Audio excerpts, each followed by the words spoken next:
बिल्ली थैले से बाहर आ गई। सहूनी रियासत का असल मंसूबा सामने आ गया। नेतन्याहू ने जंगबंदी के बाद भी गजा में इसराइल की फौज मौजूद रखने का ऐलान कर दिया।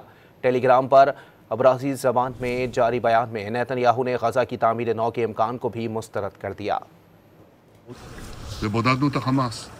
עכשיו כל העולם, גם העולם הערבי והמוסלמי, לוחץ על החמאס לקבל את התנאים שהצבנו יחד עם הנשיא טראמפ, לשרת כל חטופינו, החיים והחללים כאחד, כשצה"ל נשאר ברוב הרצועה. מי היה מאמין לזה? הרי כל הזמן אומרים, אתה חייב לקבל את התנאים של החמאס, להוציא את כולם, צה"ל צריך לצאת החוצה, והחמאס יכול להשתקם, הוא יכול גם לשקם את הרצועה. לא ולא, זה לא קורה. बिल्ली थैले से बाहर आ गई। सहूनी रियासत का असल मंसूबा सामने आ गया। नेतन्याहू ने जंगबंदी के बाद भी गजा में इसराइल की फौज मौजूद रखने का ऐलान कर दिया। टेलीग्राम पर अब्राज़ी ज़बान में जारी बयान में नेतन्याहू ने गजा की तामीर नौ के इम्कान को भी मुस्तरद कर दिया।